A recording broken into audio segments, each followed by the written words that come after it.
अस्सलाम वालेकुम क्लास। आज हमने साइंस का जो चैप्टर स्टडी करना है वो चैप्टर नंबर 5 है, जिसमें हम केमिकल रिएक्शंस देखेंगे। ठीक है, आपका चैप्टर नंबर 5 केमिकल रिएक्शंस को स्टडी करेगा। आपने फर्स्ट ऑफ ऑल देखना है student learning outcomes. Student learning outcomes में आपने क्या क्या सीखना है। After studying this chapter students will able to define chemical reaction and give example. Chemical reaction को डिफाइन करने के काबिल हो जाएंगे, एग्जाम्पल दे सकेंगे। Explain the rearrangement of atoms in a chemical reaction. Arrangement जो एटम्स की केमिकल रिएक्शन में रीअरेंजमेंट जो है वो एक्सप्लेन करने के काबिल होंगे। Explain the balancing of chemical reaction. Chemical reaction को बैलेंस करना का तरीका एक्सप्लेन कर सकेंगे। Define the law of conservation of मास। हमारे पास जो लॉ ऑफ कंजर्वेशन ऑफ मास है उसको भी डिफाइन कर सकेंगे। Identified the nature of chemical changes in various reaction. जो हमारे पास मुख्तलिफ रिएक्शंस होती हैं उसमें काफ़ी केमिकल चेंजेस होती हैं, उनको एक्सप्लेन कर सकेंगे। Describe changes in the state of matter in chemical reaction. जो चेंजेस होती हैं मैटर के अंदर केमिकल रिएक्शंस में वो डिस्क्राइब करेंगे। Explain the types of chemical reaction with example. जो हमारे पास केमिकल रिएक्शंस एक तरह का तो नहीं होता ना, मुख्तलिफ तरीके से केमिकल रिएक्शंस होती हैं, तो ये टाइप्स भी एक्सप्लेन कर सकेंगे। Explain the energy changes in chemical reaction. और एनर्जी किस तरीके से केमिकल रिएक्शन में चेंज होंगी ये भी इसमें एक्सप्लेन करना सीखेंगे। Describe the importance of exothermic reaction in daily life. और जो एक्सोथर्मिक रिएक्शन है उनकी डेली लाइफ में जो इम्पोर्टेंस है, अहमियत है, वो हम जानेंगे ये चैप्टर स्टडी करने के बाद। ठीक है, चलिए हम अपना स्टार्ट देते हैं। We have already learned about elements and compounds. आपने पहले एलिमेंट्स और कंपाउंड्स के बारे में पढ़ चुके हैं। ठीक है, which are the example of pure matter. हमारे पास एलिमेंट्स और कंपाउंड जो हैं वो प्योर मैटर की एग्जाम्पल्स हैं, मिसालें हैं। The substance such as hydrogen, oxygen etcetera. ये देखो हमारे पास हाइड्रोजन अकेला प्रेजेंट है, ऑक्सीजन गैस की सूरत में प्रेजेंट, ये दोनों गैसेज हैं। दीज आर एलिमेंट्स वाइल, ये दोनों क्या है, एलिमेंट्स हैं, hydrogen oxygen. Okay, while water and carbon dioxide are the compounds. जब एलिमेंट्स आपस में जुड़ते हैं तो उसके नतीजे में कंपाउंड बनते हैं। देखें वाटर में देखें हाइड्रोजन और ऑक्सीजन दोनों कंबाइन हालत में प्रेजेंट है, और कार्बन डाइऑक्साइड में कार्बन और ऑक्सीजन प्रेजेंट है। ठीक है, तो जब एलिमेंट्स कंबाइन होंगे तो वो हमारे पास सूरत आएगी कंपाउंड्स। ये वाटर और कार्बन डाइऑक्साइड क्या है, कंपाउंड्स, जबकि हाइड्रोजन और ऑक्सीजन क्या है, हमारे पास एलिमेंट्स हैं। It is our daily observation that water can be change into ice. ये हमारी रोज़मर्रा की ऑब्जर्वेशन है, मुशाहिदा है कि पानी जो है वो बर्फ़ में चेंज हो जाता है। It can also be change, जब हम उसको फ्रीज़र में रखते हैं पानी को भर के तो फिर वो बर्फ़ बन जाती है। It can also be change into steam, ये स्टीम में भी चेंज हो जाता है। जैसे हम पानी बॉयल करना रख दें चूल्हे पर और भूल जाएँ तो आप देखेंगे काफ़ी देर बाद वो पानी, कुछ टाइम गुजरने के बाद वो पानी बुखारात बन के उठ जाता है, जो हमारा बर्तन है वो खाली हुआ पड़ा होता है। During both these the water can be both these changes chemical composition of water and its chemical properties are not changed। इन दोनों चेंजेस के दौरान केमिकल कंपोजिशन जो होती है, मतलब जो जिन चीज़ों से वाटर मिलकर बना है वो, और उसकी जो केमिकल प्रॉपर्टीज़ होती हैं वो चेंज नहीं होती, वो वैसी की वैसी रहती हैं, सिर्फ उसकी फिजिकल स्टेट चेंज होती है। It means that liquid water, ice and steam are 3 physical different forms of the same substance. इसका मतलब ये है कि लिक्विड वाटर की, आइस की और स्टीम की जो है ये 3 अलग अलग फिजिकल स्टेट्स हैं, किसकी, वाटर की। Water on the other hand when we pass electricity through acidified water, जब जिस वाटर में एसिड प्रेजेंट होते हैं उसको हम एसिडिफाइड वाटर कहते हैं, उसमें से हम अगर इलेक्ट्रिसिटी गुजारें it changes into hydrogen and water, तो वो किस में चेंज हो जाता है, वो हाइड्रोजन और ऑक्सीजन में, which are entirely different substance with different chemical properties. वो अपने एलिमेंट्स में चेंज हो गया है, जो डिफरेंट सब्सटेंस हैं उनकी अपनी डिफरेंट केमिकल कंपोजिशन है एंड केमिकल प्रॉपर्टीज उनकी डिफरेंट होंगी। Such a changes in a substance during which entirely new substance with different chemical composition and properties are formed is called chemical change. अब जहाँ पे आपके केमिकल चेंज की definition दी गई है, देखें यहाँ से, such a change in a substance during which, ऐसा चेंज एक सब्सटेंस के अंदर during which entirely new substance with different chemical composition and property, जिस ऐसा केमिकल चेंज जिसके अंदर एक नया सब्सटेंस बने जिसकी बिल्कुल ही डिफरेंट हो केमिकल प्रॉपर्टीज़, उसकी नेचर, केमिकल रिएक्शन करने की, तो केमिकल कंपोजिशन उसकी डिफरेंट हो तो उसको हम क्या कहते हैं, केमिकल चेंज। ठीक है, यहाँ से डेफिनेशन आपकी है, such a change in a substance during which entirely new substance with different chemical composition and properties are formed. ऐसा चेंज जिसके अंदर एक नया सब्सटेंस बने जिसकी डिफरेंट केमिकल प्रॉपर्टीज़ हों और उसकी केमिकल कंपोजिशन भी मुख्तलिफ हो पहले वाले से, तो उस चेंज को क्या कहेंगे? Chemical change. Chemical change is always brought by a chemical reaction. Chemical change हमेशा केमिकल रिएक्शन की मदद से लाया जाता है। In this chapter we learn further about chemical reaction. ये लाइन कट कर दें, इस चैप्टर में हम फर्दर बस बताया ही हुआ है कि फर्दर हमने और पढ़ना है केमिकल रिएक्शन के बारे में। देखें, अब हमारा स्टार्ट है केमिकल रिएक्शंस।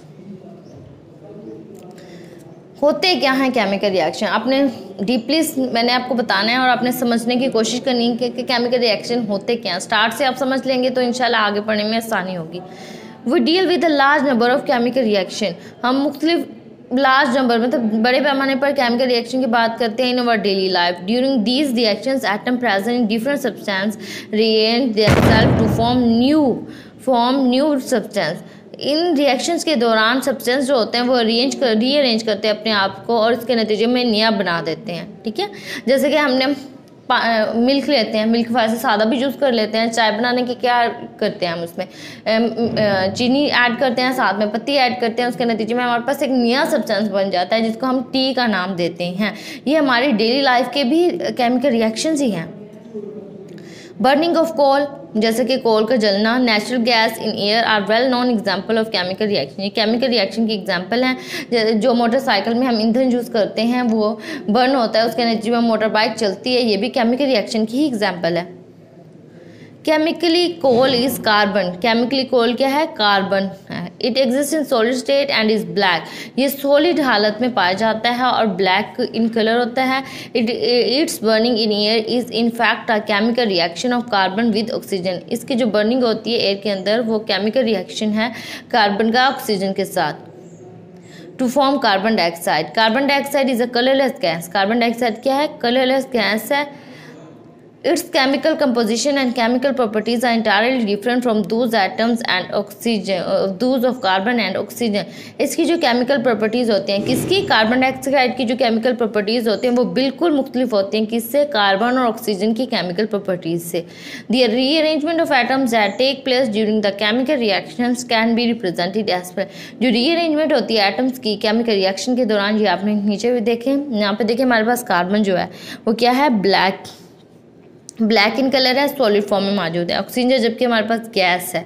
जब ये इसकी बर्निंग होती है, कार्बन की बर्निंग होती है इन द प्रेजेंस ऑफ ऑक्सीजन, तो इसके नतीजे में हमारे पास क्या बनता है? कार्बन डाइऑक्साइड गैस बनती है जो कि हमारे पास कलरलेस गैस है। देखिए यहाँ पे साइडों पे ऑक्सीजन प्रेजेंट है, दरमियान में हमारे पास कार्बन प्रेजेंट है। तो ये हमारे पास क्या हुई? रीअरेंजमेंट हुई एटम्स की। ठीक है, जिसके नतीजे में हमारे पास एक न्यू सब्सटेंस बन गया जो कि कार्बन डाइऑक्साइड है और इसकी प्रॉपर्टीज जो होंगी कार्बन ऑक्सीजन से डिफरेंट होंगी। सब्सटेंस भी take part in a chemical reaction are called reactants. अक्सर क्वेश्चन पूछा जाता है व्हाट आर रिएक्टेंट्स, तो आपने कहना है substance which take part in a chemical reaction. वो सब्सटेंस जो केमिकल रिएक्शन में हिस्सा लेते हैं उसे क्या कहते हैं? Reactants. And those which are formed as a result of reaction, और ऐसे सब्सटेंस जो रिएक्शन के नतीजे में बनते हैं उसको क्या कहते हैं? प्रोडक्ट्स। एग्जाम्पल यहाँ पे देख लें, हमारे पास कार्बन ऑक्सीजन क्या है? केमिकल रिएक्शन में हिस्सा ले रहे हैं, तो ये क्या कहलाएंगे? रिएक्टेंट्स। जबकि कार्बन डाइऑक्साइड जो है हमारे पास केमिकल रिएक्शन के रिजल्ट में बन रहा है, तो ये क्या कहलाएगा? प्रोडक्ट। ओके क्लास, नेक्स्ट देखें, when methane Burns in air. जब मीथेन हवा में जलती है, carbon dioxide and water form, तो उसके नतीजे में क्या बनता है? कार्बन डाइऑक्साइड और water. During the rearrangement of atoms in burning of methane, carbon atom of methane gas attached with the 2 oxygen atom. इसकी मीथेन की जलने के दौरान ये होता है कि हमारे पास जो कार्बन एटम होते हैं मीथेन के वो अटैच हो जाते हैं किसके साथ? 2 ऑक्सीजन एटम के साथ टू गिव कार्बन डाइऑक्साइड। उसके नतीजे में कार्बन डाइऑक्साइड गैस बनती है। वाल हाइड्रोजन एटम जो होते हैं मीथेन के अटैच देमसेल्फ विद ऑक्सीजन, वो किसके साथ अटैच कर लेते हैं? ऑक्सीजन के साथ। उसके नतीजे में हमारे पास वाटर के वेपर्स बनते हैं। यहाँ पे देखें मीथेन का स्ट्रक्चर दिया गया, दरमियान में सी कार्बन मौजूद है, उसके इर्द गिर्द 4 हाइड्रोजन प्रेजेंट है। जब उसकी बर्निंग होगी इन द प्रेजेंस ऑफ ऑक्सीजन, यहाँ पे देखें 2O2, 2 ऑक्सीजन की मॉलिक्यूल शो किए गए हैं। एक कार्बन का जो हमारे पास है वो दरमियान में होगा और 2 ऑक्सीजन साइडों से अटैच होंगे, तो इसके नतीजे में हमारे पास क्या बनेगी, कार्बन डाइऑक्साइड गैस। उसी तरह देखें ऑक्सीजन 2 यूज़ हो गए, 2 बच गए। 2 ऑक्सीजन के मालिक्यूल अब किससे रिएक्शन कर रहे हैं, हाइड्रोजन से अलग अलग। ये देखें एक ऑक्सीजन का मालिक्यूल के पास कैपेसिटी होती है कि वो 2 हाइड्रोजन एटम्स को सराउंड कर सके, तो इसके नतीजे में हमारे पास वाटर बन रहा है। The rearrangement of atoms during the chemical reaction of hydrogen with oxygen to form liquid water is shown below।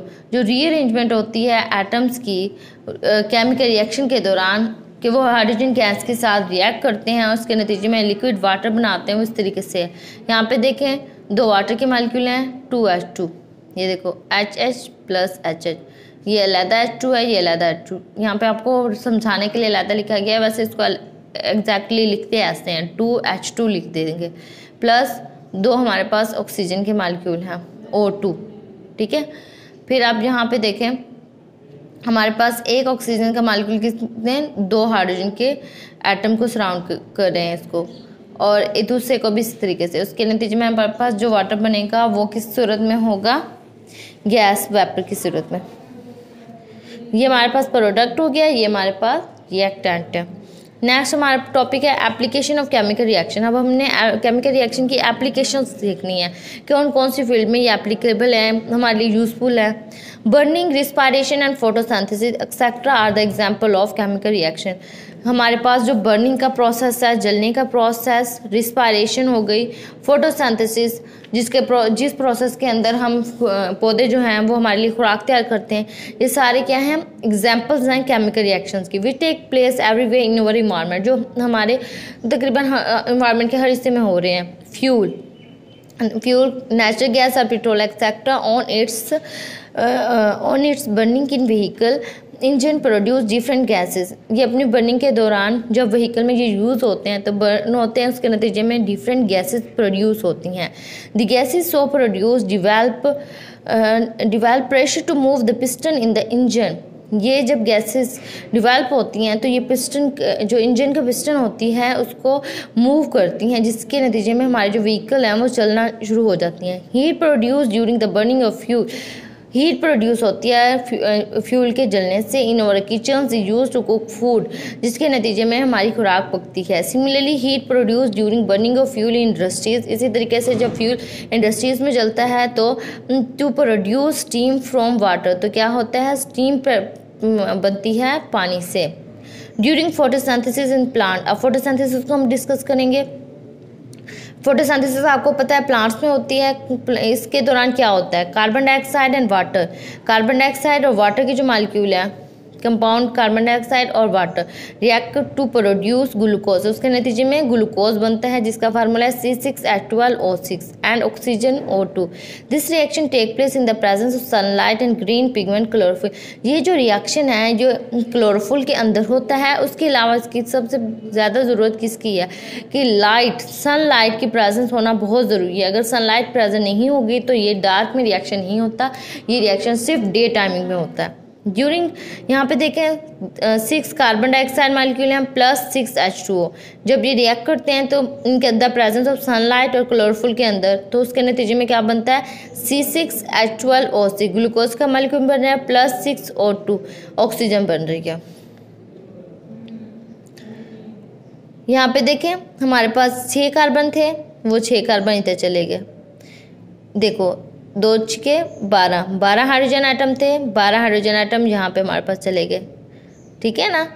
फिर ये 6 ऑक्सीजन इधर आ गए, लेकिन ये वाले जो ऑक्सीजन थे 6O2 जो ऑक्सीजन का बचता है वो यहाँ पे अलग से ऑक्सीजन गैस बन गई।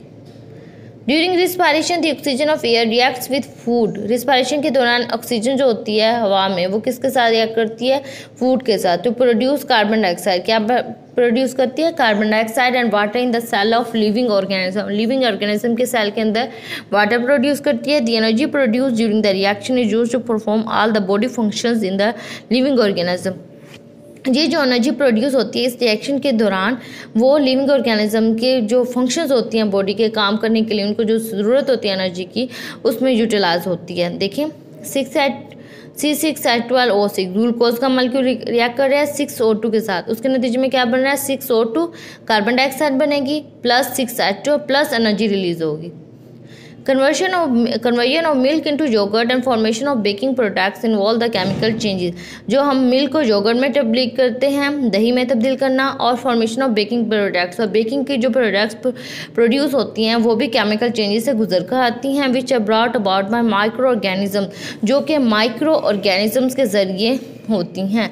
सच chemical changes or reactions are called fermentation reaction. ऐसे केमिकल चेंजेस को हम क्या कहते हैं, फर्मेंटेशन रिएक्शन।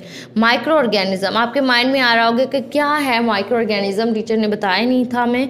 माइक्रो का मतलब होता है स्मॉल, ऑर्गेनिज्म का मतलब होता है जानदार, छोटे जानदार जो आम आंख से नज़र नहीं आते, जिनको हम माइक्रोस्कोप की मदद से देखते हैं, उनको क्या कहते हैं, माइक्रो ऑर्गेनिज्म। ये माइक्रो ऑर्गेनिज्म फर्मेंटेशन के प्रोसेस में इन्वॉल्व होते हैं। अगर ये ना इन्वॉल्व हो तो फर्मेंटेशन नहीं होगी, हमारे पास बेकिंग प्रोडक्ट्स नहीं बनेंगी, योगर्ट नहीं बनेगी।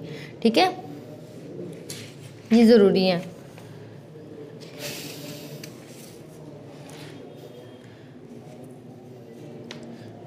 यहाँ पे we learn from the activities, ये कट कर दें। That iron reacts with sulphur, iron क्या करता है, आयरन को हम Fe इसका सिंबल है, रिएक्ट करता है जब सल्फर के साथ on heating. The result of the reaction is the formation of black mass of iron sulphide. इसका रिएक्शन का जो रिजल्ट है वो क्या है, हमारे पास ब्लैक मास बनता है आयरन सल्फाइड का।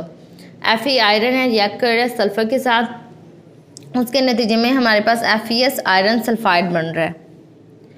नेक्स्ट देखिए हमारे पास केमिकल रिएक्शन है वुलन, ये कट करते हैं 5.2। हाँ, आयरन रिएक्ट विद ऑक्सीजन, जब आयरन रिएक्ट कर रहा है ऑक्सीजन के साथ ऑफ द एयर, जो हवा में ऑक्सीजन प्रेजेंट है, to form iron oxide Fe2O3 बना देगा। The reaction called rusting of iron, ये क्या कहलाता है, rusting of iron, and it take place in the presence of moisture, और ये मॉइस्चर की प्रेजेंस में होता है। जैसे कि 4Fe + CO2, जब आयरन हवा में मौजूद ऑक्सीजन के साथ रिएक्ट करेगा तो उसके नतीजे में Fe2O3 बन जाएगा, जिसे कहते हैं आयरन ऑक्साइड।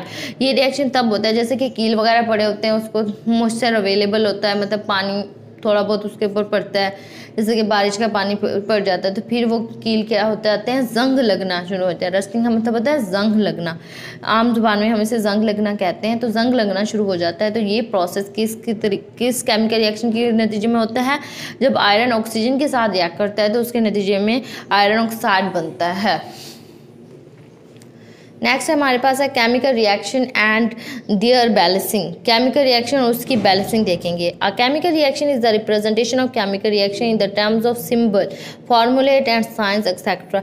एक केमिकल इक्वेशन जो है वो रिप्रेजेंट करती है केमिकल रिएक्शन को किसकी सूरत में, सिंबल की सूरत में, फार्मूला की सूरत में और साइन की सूरत में।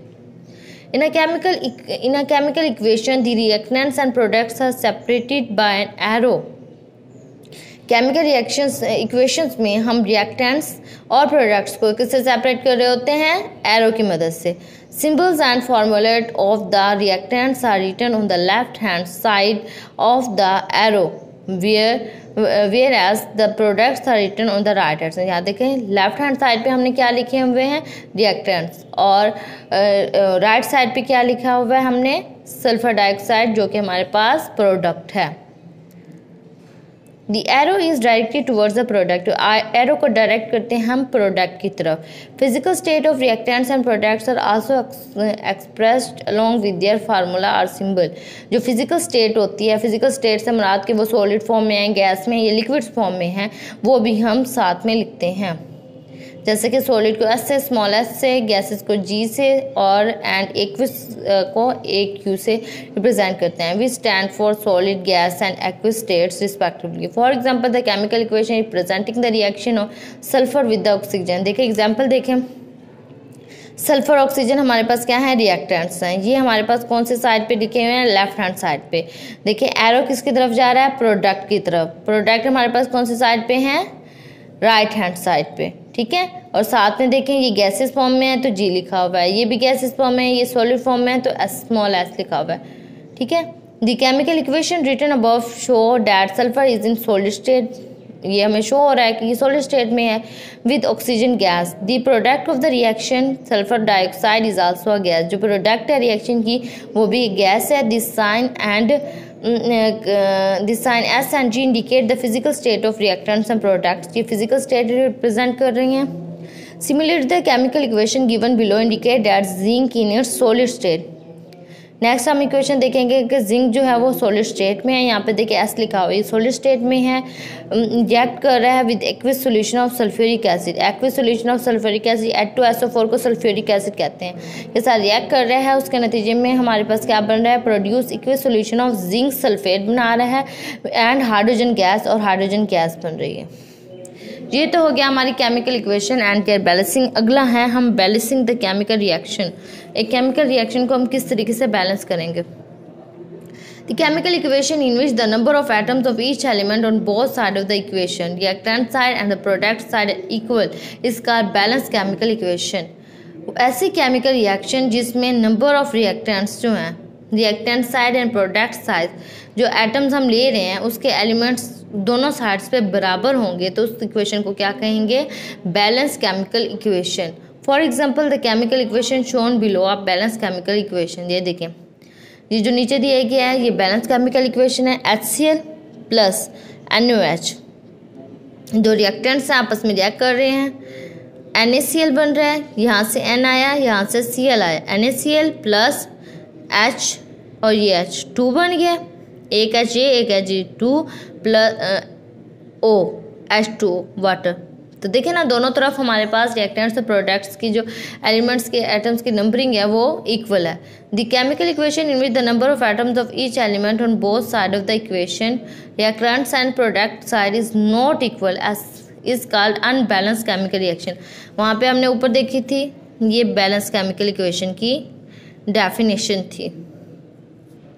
और यहाँ पे देखें अनबैलेंस में देखें ऐसे केमिकल रिएक्शन जिसमें रिएक्टेंट्स और प्रोडक्ट्स के एलिमेंट्स में जो हमारे पास नंबर ऑफ एटम्स हैं उनकी तादाद सेम ना हो, उसको क्या नाम देंगे, अनबैलेंस केमिकल रिएक्शन। यहाँ पे देखें H2, दो H2 हैं प्लस Cl2 भी हैं, फिर उसके नतीजे में हमारे पास प्रोडक्ट्स HCl बन रहा है। तो ये क्या है, अनबैलेंस इक्वेशन है, क्योंकि ये इसमें जो नंबर ऑफ एटम्स हैं वो बैलेंस नहीं है।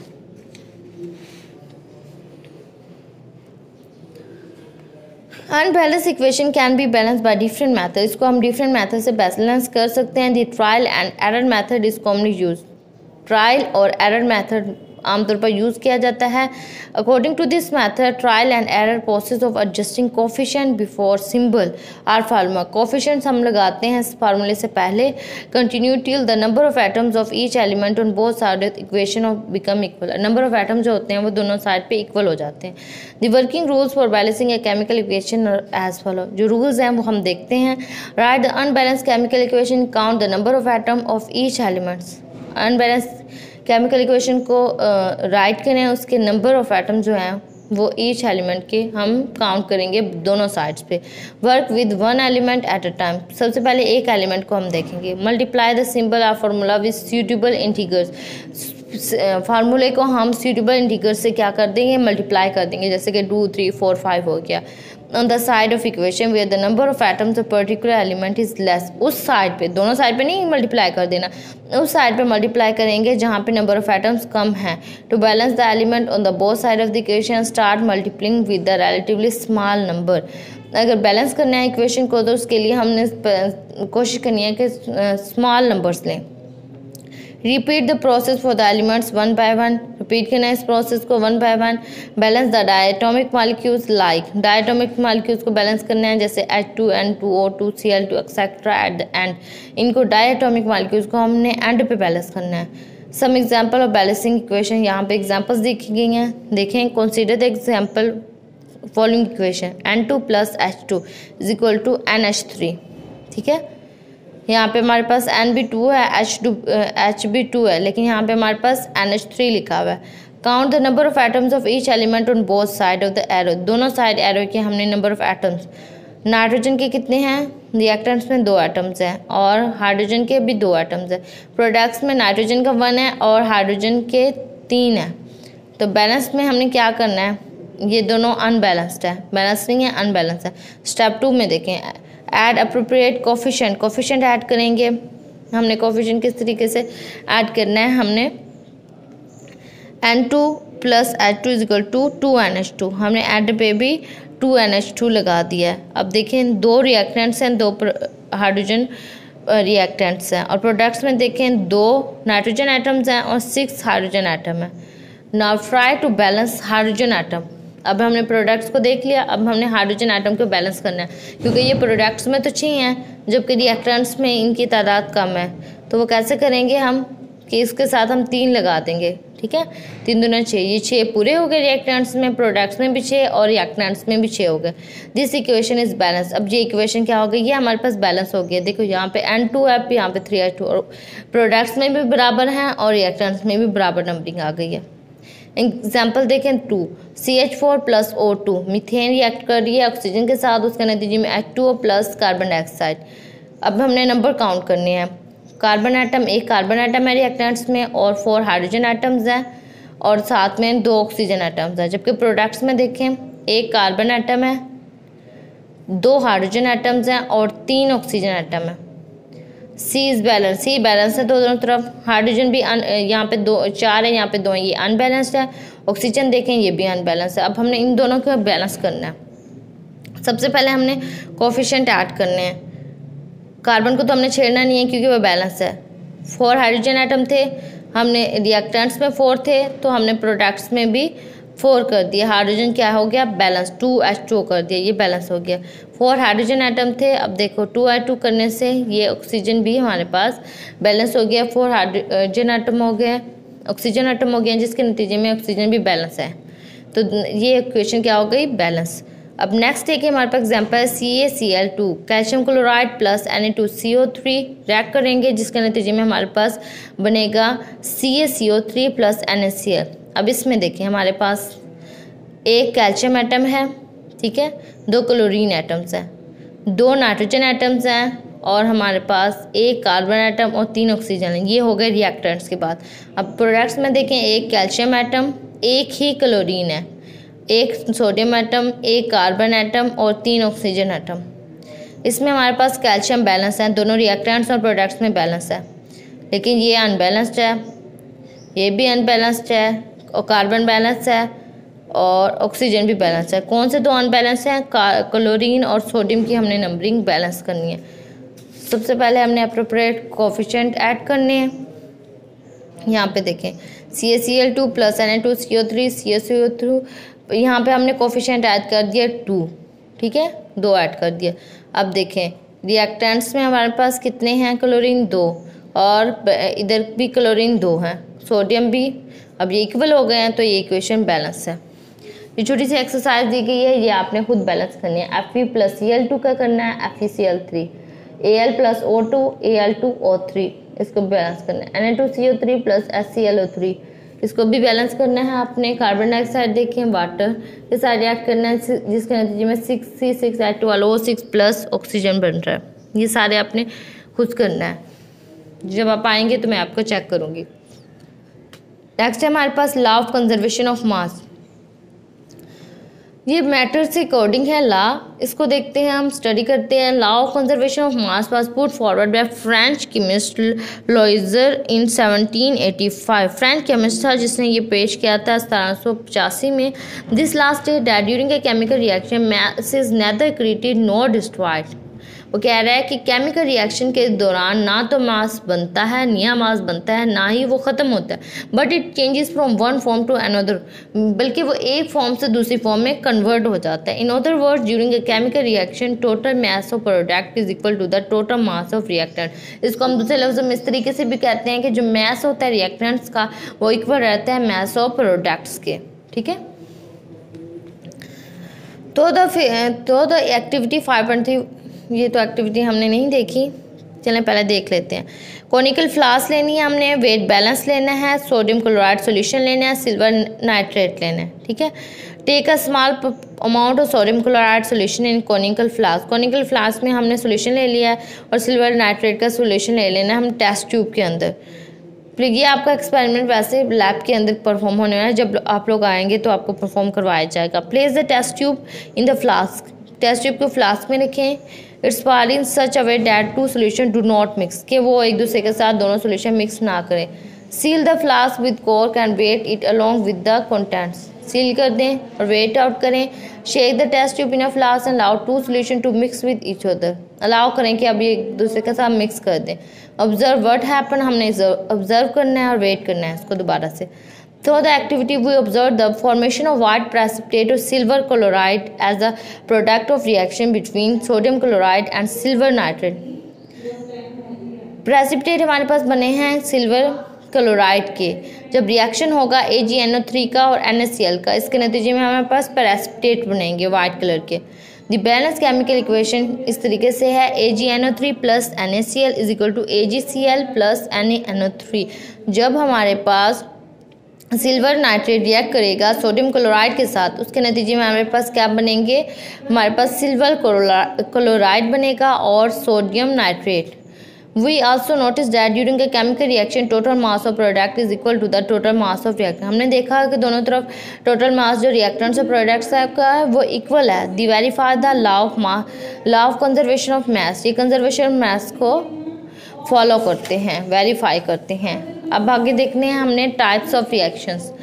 1000 chemical reactions are taking place all the time in the world, 1000 of reactions हो रहे हैं। They are classified in different types, उनको डिफरेंट टाइप्स में हम क्लासीफाई करते हैं। Here we will discuss only 2 types, हम 2 टाइप्स ऑफ रिएक्शन पढ़ेंगे, addition reaction, decomposition reaction. Addition reaction देखते हैं। द केमिकल कम्बिनेशन ऑफ 2 और more substance to form 1 compound. जब केमिकल कम्बिनेशन होता है 2 या 2 से ज़्यादा सब्सटेंस का, कि वो एक नया कंपाउंड बना देते हैं, उसको क्या कहते हैं, एडिशन रिएक्शन। ऐसे केमिकल रिएक्शन जिसमें 2 या 2 से ज़्यादा सब्सटेंस आपस में रिएक्ट करते हैं, उसके नतीजे में एक कंपाउंड बना देते हैं, तो क्या कहलाता है, एडिशन रिएक्शन। यहाँ पे देखिए हम हाइड्रोजन रिएक्ट कर रहा है ऑक्सीजन के साथ, उसके नतीजे में हमारे पास क्या बन रहा है, वाटर। ये कौन सा रिएक्शन है, एडिशन। अब देखिए हाइड्रोजन गैस रिएक्ट कर रही है क्लोरीन गैस के साथ, उसके नतीजे में हाइड्रोजन क्लोराइड बन रहा है प्रोडक्ट में। नाइट्रोजन गैस रिएक्ट कर रही है हाइड्रोजन गैस के साथ 3H2O, H2 हाइड्रोजन गैस के साथ रिएक्ट करेगी तो उसके नतीजे में अमोनिया बनेगा 2NH3। इसी तरीके से मैग्नीशियम रिएक्ट करेगी ऑक्सीजन के साथ, उसके नतीजे में मैग्नीशियम ऑक्साइड बन जाएगा। सोडियम रिएक्ट करेगी क्लोरीन के साथ, सोडियम क्लोराइड बनाएगी। और CaO कैल्शियम ऑक्साइड रिएक्ट करेगा कार्बन डाइऑक्साइड के साथ, तो उसके नतीजे में कैल्शियम कार्बोनेट बनेगा। ये हो गया एडिशन रिएक्शन। आगे देखते हैं हम decomposition reaction. Chemical reaction during which a compound split up into 2 और मोर सिंपल सब्सटेंस। ऐसा केमिकल रिएक्शन जिसमें एक कंपाउंड स्प्लिट होता है 2 या 2 से ज़्यादा सब्सटेंस में, उसको क्या नाम देते हैं, डिकम्पोजिशन रिएक्शन। यहाँ तक डेफिनेशन है हमारे पास डिकम्पोजिशन रिएक्शन की। डिकम्पोज होना, टूटने को कहते हैं, ठीक है। जैसे हम अक्सर कहते हैं कि बैक्टीरिया फंजाई वगैरह जो हैं वो डिकम्पोजिशन करती हैं ऑर्गेनिक कंपाउंड्स के सिंपल कंपाउंड्स में, ठीक है। इसी तरीके से डिकम्पोजिशन होती है कंपाउंड्स की और वो स्प्लिट होते हैं 2 या 2 से ज़्यादा सब्सटेंस में। Usually heat is required to bring about decomposition compound. ज़्यादातर हीट की ज़रूरत होती है इस रिएक्शन को होने के लिए। The following are some example of decomposition reaction. आगे हमारे पास कुछ एग्जांपल दी गई हैं डिकम्पोजिशन रिएक्शन की। पोटेशियम क्लोरेट 2KClO3, ये हम हीट जब इसको मिलती है प्रोवाइड की जाती है तो उसके नतीजे में पोटेशियम क्लोराइड बनता है 2KCl प्लस 3O2 ऑक्सीजन। इसी तरह कैल्शियम कार्बोनेट जब उसको हीट मुहैया की जाती है तो डिकम्पोजिशन का रिएक्शन होता है जिसके नतीजे में वो calcium oxide plus carbon dioxide बना देता है। नेक्स्ट हमारे पास लेड नाइट्रेट की एग्जांपल है 2PbNO3O2। इसको हीट दी जाती है तो उसके नतीजे में वो ब्रेक डाउन कर जाता है लेड ऑक्साइड में 2PbO plus nitrogen dioxide 4NO2 और ऑक्सीजन में। नेक्स्ट है energy changes in chemical reaction. Chemical reaction के दौरान कौन कौन सी एनर्जी चेंजेस होती हैं वो देखते हैं। In order to know about the nature of chemical change in various reactions, we need to know about the change in energy of substance. हमें energy of substance को change देखना है। The energy of a substance is a particular amount of energy due to which the structure of substance remains stable. जो energy होती है वो substance की वो एक खास मिकदार में होती है जिसकी वजह से उस substance जो होता है वो stable structure में रहता है।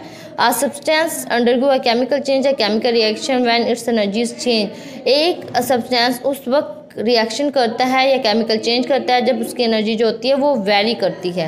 The change in energy of a substance take place by absorbing और रिलीजिंग हीट। एनर्जी में चेंज तब होता है जब वो या तो अब्जॉर्ब करेगी लेगी या वो रिलीज करेगी निकालेगी हीट और light. On the basis of the energy changes chemical reaction can be classified into two types, exothermic reaction and endothermic reaction. दो तरह के हैं एनर्जी जो अब्जॉर्ब करते हैं या रिलीज करते हैं, इसकी बेसिस पर केमिकल रिएक्शन की दो टाइप्स हैं। सबसे पहले है एक्सोथर्मिक रिएक्शन। एक्सो का मतलब होता है आउटसाइड, एक्सो के का मतलब है आउटसाइड बाहर की तरफ, थर्म का मतलब है heat. Exothermic reactions are those reactions during which heat is given out. ऐसा रिएक्शन जिसमें हीट जो है वो जिस्म से बाहर निकाली जाती है उसको क्या कहते हैं, exothermic reaction. Burning is a common example of exothermic reaction. Burning जलना जो है वो इसकी आम मिसाल है। Fossil fuels burns into air to release heat. Fossil fuels जो होते हैं वो बर्न्स होते हैं, उसके नतीजे में एनर्जी को खारिज करते हैं, रिलीज करते हैं। कार्बन प्लस ऑक्सीजन रिएक्ट करते हैं, सब में कार्बन डाइऑक्साइड बनती है और हीट खारिज हो रही है। मीथेन प्लस ऑक्सीजन इस रिएक्ट करते हैं, उसके नतीजे में कार्बन डाइऑक्साइड बनती है, वाटर बनता है, साथ में हीट रिलीज होती है। आयरन प्लस सल्फर का भी रिएक्शन इसी तरीके से है, आयरन सल्फाइड बनता है तो साथ में हीट होती है।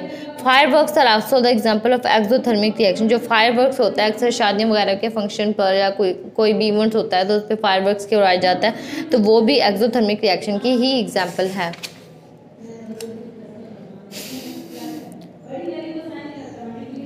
इस रिएक्शन के साथ हम अगर इस तरीके से करें, यहाँ पे एक्सपेरिमेंट में देखें, बेकर लेना है, उसको हाफ फिल कर देना है वाटर के साथ, ऐड सम स्लेक्ट लाइम उसमें डालना है CaO, कैल्शियम ऑक्साइड को अनस्लेक्ट लाइम भी कहते हैं।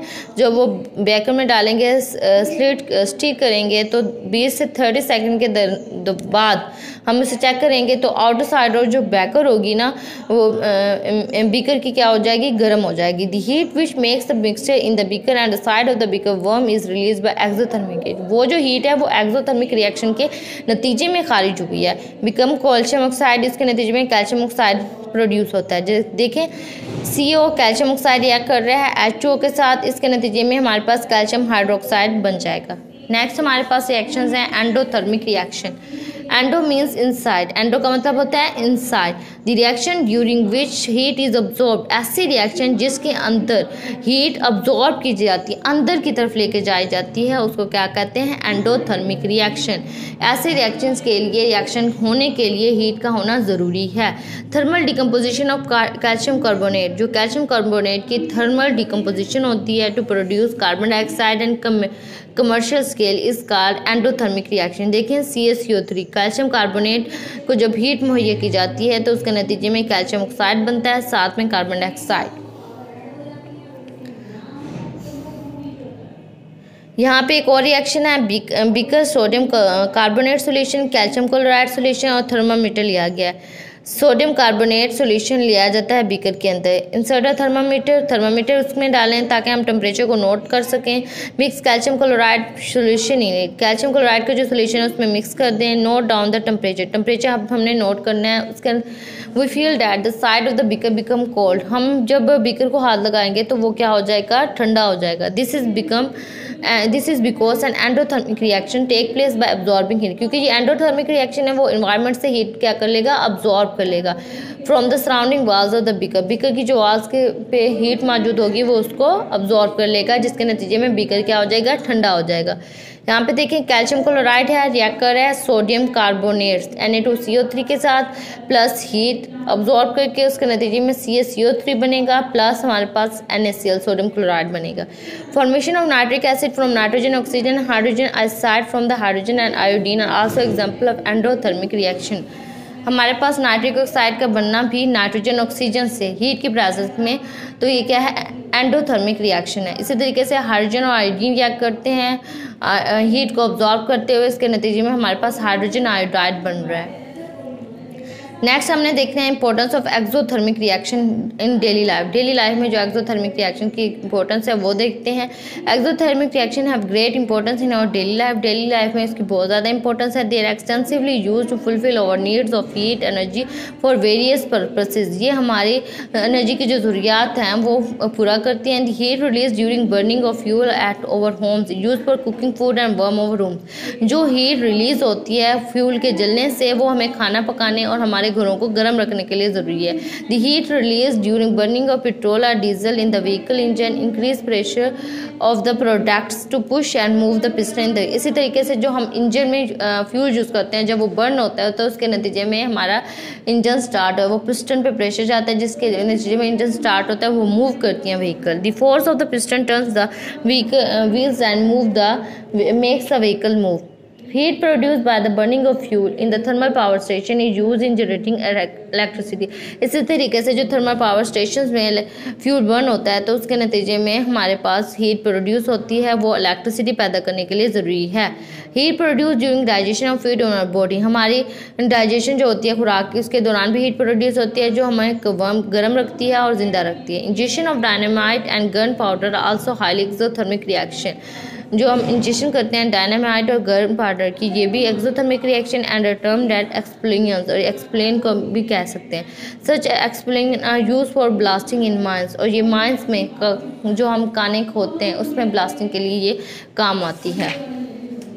जहाँ तक आपका चैप्टर कंप्लीट हो गया है, ये आपकी मैंने सारी डिटेल बता दी है। अब आपको इसके नोट्स भी प्रोवाइड हो जाएंगे और आपने ये काम करना है। Okay class, stay home, stay safe, अल्लाह हाफिज़।